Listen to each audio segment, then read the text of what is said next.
Irmãos e irmãs, vamos a mais um momento da nossa liturgia da palavra. Momento de fé, de introspecção, de meditação. É hora de deixarmos Deus nos falar. Vamos abrir nosso coração, gente, para Deus. Nós temos que ser de Deus. Tem muita gente que quer ser do diabo, não pode. Nós vamos perder a salvação se formos assim. Salvação eterna. O objetivo aqui é focar em Deus. Deus Pai, Deus Filho e Deus Espírito Santo. Pela nossa nação brasileira. Liturgia de 11 de outubro de 2022, terça-feira. 28ª semana do tempo comum. A cor dos paramentos litúrgicos é verde. No rito da celebração temos o ofício do dia. Antífona da entrada. Senhor, se levardes em conta nossas faltas, quem poderá subsistir? Mas em vós encontra-se o perdão, Deus de Israel. Salmo 129, versículo 3. Oração do dia, ó Deus, sempre nos preceda e acompanhe a vossa graça, para que estejamos sempre atentos ao bem que devemos fazer. Por nosso Senhor Jesus Cristo, vosso Filho, na unidade do Espírito Santo. Primeira leitura da carta de São Paulo aos Gálatas, capítulo 5, versículos do 1º ao 6º. Irmãos, é para a liberdade que Cristo nos libertou.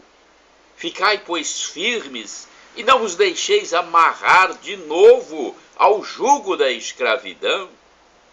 Eis que eu, Paulo, vos digo que Cristo não será de nenhum proveito para vós se vos deixardes circuncidar. Mais uma vez, atesto a todo homem circuncidado que ele está obrigado a observar toda a lei. Vós que procurais a vossa justificação na lei, rompestes com Cristo, decaístes da graça. Quanto a nós, que nos deixamos conduzir pelo Espírito, é da fé que aguardamos a justificação, objeto de nossa esperança. Com efeito, em Jesus Cristo, o que vale é a fé agindo pela caridade. Observar ou não a circuncisão não tem valor algum. Palavra do Senhor, graças a Deus. Vamos ao Salmo responsorial. É o Salmo 119, versículos 41, 43 a 44, 45, 47, 48, refrão 41a. Senhor, que desça sobre mim a vossa graça. Repitamos. Senhor, que desça sobre mim a vossa graça. Senhor, que desça sobre mim a vossa graça e a vossa salvação que prometestes. Senhor, que desça sobre mim a vossa graça, não retireis vossa verdade de meus lábios, pois eu confio em vossos justos julgamentos. Senhor, que desça sobre mim a vossa graça. Cumprirei constantemente a vossa lei, para sempre, eternamente a cumprirei. Senhor, que desça sobre mim a vossa graça. É amplo e agradável meu caminho, porque busco e pesquiso as vossas ordens. Senhor, que desça sobre mim a vossa graça. Muito me alegro com os vossos mandamentos, que eu amo tanto mais que tudo. Senhor, que desça sobre mim a vossa graça. Elevarei as minhas mãos para louvar-vos e com prazer meditarei vossa vontade. Senhor, que desça sobre mim a vossa graça. Repitamos. Senhor, que desça sobre mim a vossa graça. Agora vamos aclamar o Evangelho com palavras retiradas de Hebreus, capítulo 4, versículo 12. Aleluia, aleluia, aleluia, aleluia, aleluia, aleluia, aleluia, aleluia. A palavra do Senhor é viva e eficaz. Ela julga os pensamentos e intenções do coração. Aleluia, aleluia, aleluia, aleluia, aleluia, aleluia, aleluia, aleluia. Evangelho de Jesus Cristo, segundo São Lucas, capítulo 11, versículos do 37 ao 41. O Senhor esteja convosco, Ele está no meio de nós. Proclamação do Evangelho de Jesus Cristo, segundo São Lucas. Glória a vós, Senhor. Pelo sinal da Santa Cruz, livra-nos Deus, nosso Senhor, dos nossos inimigos. Naquele tempo, enquanto Jesus falava, um fariseu convidou-o para jantar com ele. Jesus entrou e pôs-se à mesa. O fariseu ficou admirado ao ver que Jesus não tivesse lavado as mãos antes da refeição. O Senhor disse ao fariseu: vós, fariseus, limpais o copo e o prato por fora, mas o vosso interior está cheio de roubos e maldades. Insensatos! Aquele que fez o exterior não fez também o interior? Antes, dai esmola do que vós possuís, e tudo ficará puro para vós. Palavra da salvação. Glória a vós, Senhor. Vamos agora à reflexão. É importante sempre fazermos essa reflexão. E eu tenho aqui, deixa eu ver onde eu vou tirar, do livro Dia a Dia com o Evangelho 2016. Vejamos qual é a reflexão que temos. 37, Lucas 11, 37 a 41. Visto que Jesus veio para todos, não recusa o convite do fariseu para tomar refeição. É que muitas vezes os fariseus se aliam aos doutores da lei para desclassificar Jesus. Também, neste caso, certamente há segundas intenções. Com efeito, o fariseu estranha o fato de Jesus não respeitar certas prescrições de pureza ritual, lavar-se antes de comer. Jesus, por sua vez, escolhe a ocasião para mostrar ao seu anfitrião a necessidade de buscar o essencial, a prática da justiça e do amor, que é o centro da nossa sociedade inaugurada por Jesus. Justiça e amor. Daí a sugestão de dar esmola, um gesto concreto que implica envolvimento pessoal e solidariedade. Não se dá esmola só com palavras. O fariseu e nós somos convidados a seguir Jesus mediante o exercício concreto do amor e da misericórdia. Agora temos uma reflexão mais aprofundada de Antônio Carlos Santini, liderança da comunidade católica Nova Aliança, e-mail santini@novaalianca.com.br. Vejamos o que ele diz. O BNDES informa: o mercado mundial de cosméticos e higiene pessoal faturou aproximadamente 433 bilhões de dólares em 2012. O mercado brasileiro, com um faturamento de 41,8 bilhões de dólares em 2012, representa cerca de 10% do mercado global e o terceiro maior mercado do mundo, atrás somente dos Estados Unidos e do Japão. Vai longe a Idade Média, quando não havia lá tanta preocupação com a limpeza. Mas longe ainda a Palestina dos tempos de Jesus, onde os conceitos de pureza e impureza eram de capital importância para os grupos mais religiosos, como os fariseus.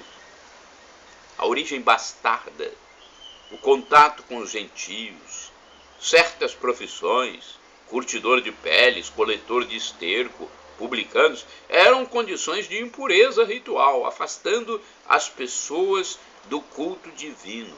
Neste evangelho, Jesus de Nazaré sentou-se para a refeição sem as abluções preparatórias. Né? São rituais. Ele causou então escândalo ao seu anfitrião. O mestre aproveita a ocasião especial para lembrar que a pureza interior era o mais importante. E que de nada vale muita higiene externa se o íntimo da pessoa cheira mal. Olha que lição de Jesus. Hein? A lição prática para nós é que A pessoa humana tem dois lados, o exterior e o interior. Se ambos devem ser cuidados, sem dúvida o interior é mais importante. O interno é mais importante. Se os pecados tivessem cheiro, houve santos que tinham o dom de cheirar os pecados. Não haveria perfume suficiente no nosso mercado. Há muitos pecados, todos nós somos pecadores. Tantos gastos com a limpeza do corpo e tão pouco tempo dedicado ao exame de consciência. O Evangelho nos interpela a buscar o essencial. Mesmo envolvidos por uma sociedade pagã que vive de aparências, valoriza o sucesso, a fama, os bens acumulados, não levando em conta se os meios para fazer fortuna incluem a exploração do outro, do próximo.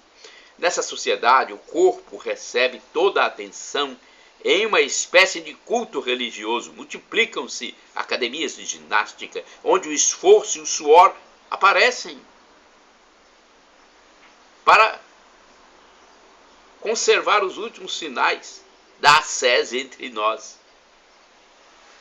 Vale recordar a pergunta de Jesus: de que vale o homem ganhar o mundo inteiro se vem a perder sua alma? Mateus 16, versículo 26. O próprio tempo se encarrega de manifestar o real valor de tudo.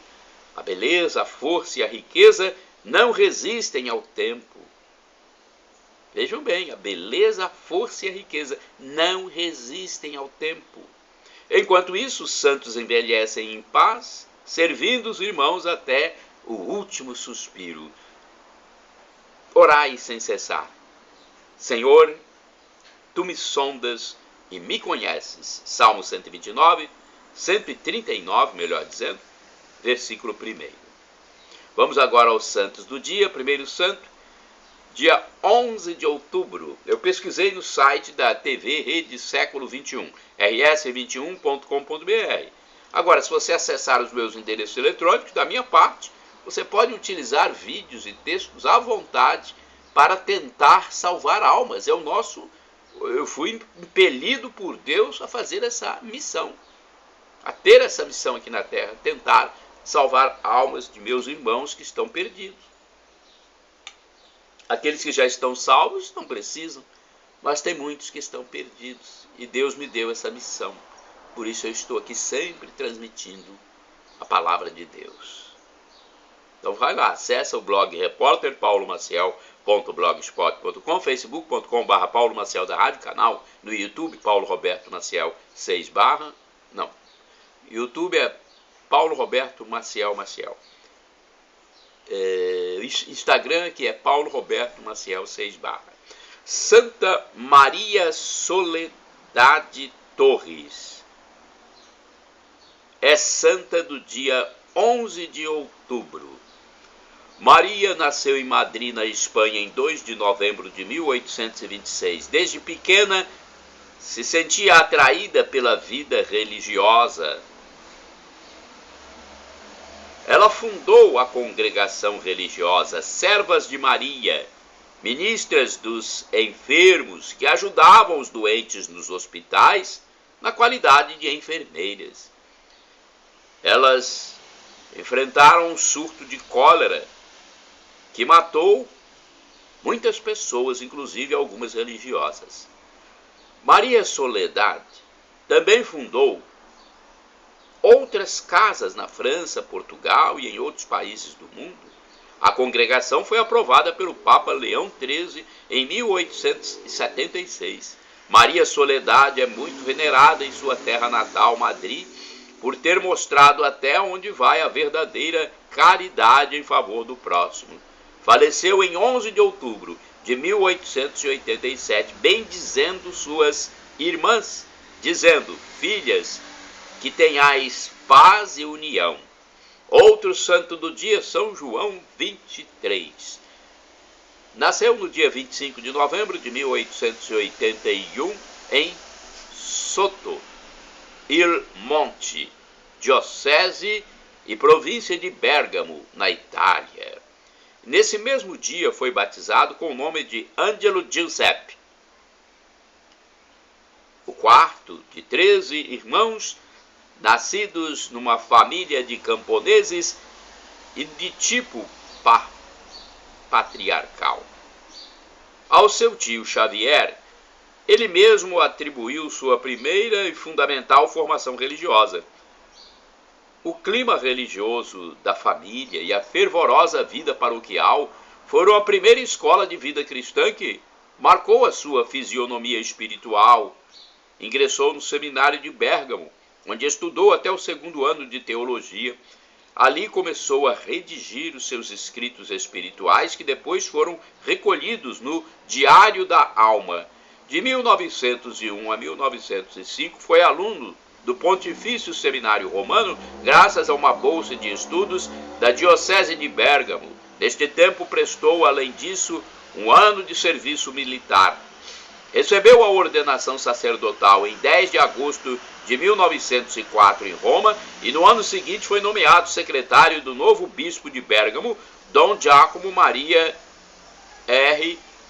Tedeschi, acompanhando-o nas várias visitas pastorais e colaborando em múltiplas iniciativas apostólicas, sínodo, redação do boletim diocesano, peregrinações, obras sociais. Foi também assistente da Ação Católica Feminina, colaborador no Diário Católico de Bérgamo e pregador muito solicitado pela sua eloquência elegante, profunda e eficaz.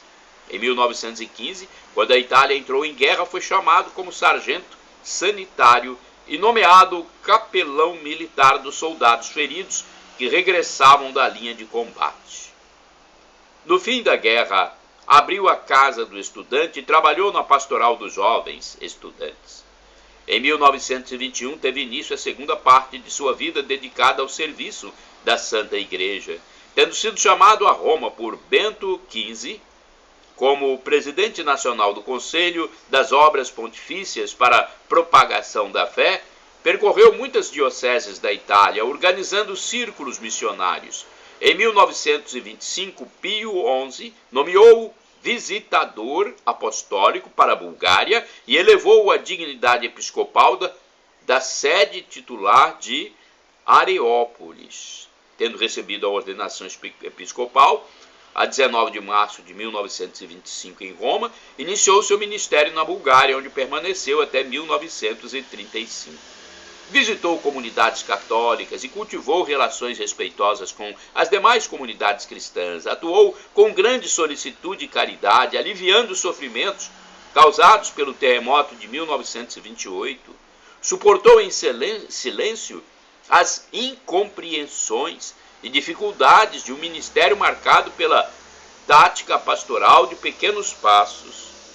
Consolidou sua confiança em Jesus crucificado e a sua entrega a ele. Em 1935 foi nomeado delegado apostólico na Turquia e Grécia. Era um vasto campo de trabalho quando irrompeu a Segunda Guerra Mundial. Ele encontrava-se na Grécia e aquele país ficou devastado pelos combates. Procurou dar notícias sobre os prisioneiros de guerra e salvou muitos judeus com a permissão de trânsito fornecida pela delegação apostólica. Em 1944, Pio XII nomeou o núncio apostólico em Paris durante os últimos meses do conflito mundial e, uma vez restabelecida a paz, ajudou os prisioneiros de guerra e trabalhou pela normalização da vida eclesial na França.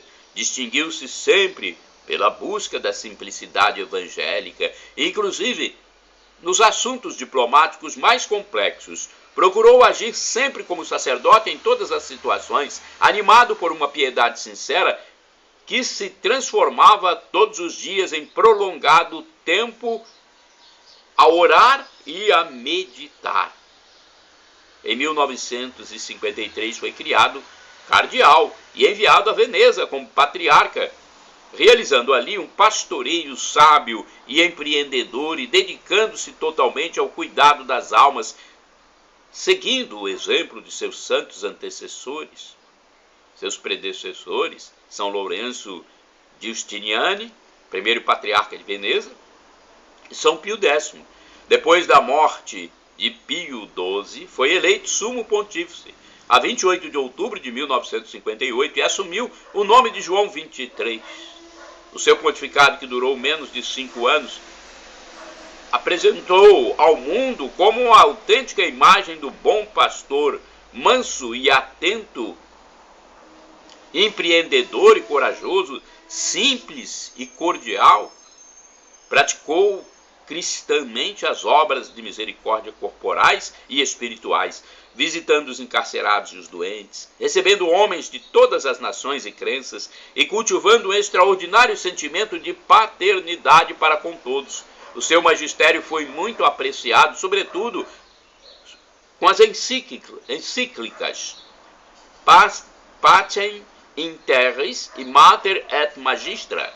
Convocou o Sínodo Romano, instituiu uma comissão para a revisão do Código de Direito Canônico e convocou o Concílio Ecumênico Vaticano II. Visitou muitas paróquias da Diocese de Roma, sobretudo as dos bairros mais novos. O povo viu nele um reflexo da bondade de Deus e chamou-o Papa da Bondade. Sustentava um profundo espírito de oração e sua pessoa, iniciadora de uma grande renovação na igreja, irradiava a paz própria de quem confia sempre no Senhor. Faleceu na tarde do dia 3 de junho de 1963. Em 27 de abril de 2014 foi canonizado pelo Papa Francisco em celebração no Vaticano, que instituiu 11 de outubro, o dia de São João 23. Santa Maria Soledade Torres e São João 23, rogai por nós. Shalom Adonai, uma expressão hebraica que significa a paz de Deus. El Shaddai significa Deus onipotente, ele proverá, creia. E Maranatá, do dialeto de Jesus, o aramaico, significa vinde Senhor Jesus. Os evangélicos e protestantes, nossos irmãos, dizem Maranata. Não tem problema. A pronúncia é a mesma e o significado o mesmo. Será o juízo final, Maranata ou Maranatá, quando Jesus voltar. Jesus estará de volta para o juízo final, para o julgamento da humanidade. Terminará a história, terminará esse tempo como conhecemos, esse espaço, numa dimensão mística, inenarrável, inefável. Jesus voltará com seus anjos e julgará a todos. Muitos irão para o céu, para o novo Éden, para junto de Deus. E, infelizmente, muitos irão para o inferno, para a danação eterna. Esses que forem para a danação eterna irão por conta própria, porque recusaram a graça de Deus que estamos recebendo aqui, neste mundo perecível, onde não somos nada, somos vermes, somos indignos servos. Isso que temos que reconhecer, que somos indignos servos, pecadores, e temos que nos arrepender. Perdão, Senhor, pelos meus pecados, passados, presentes, futuros, pecados do pensamento, palavra, atos, omissões, e me dê a vida eterna. Jesus, eu quero a vida eterna.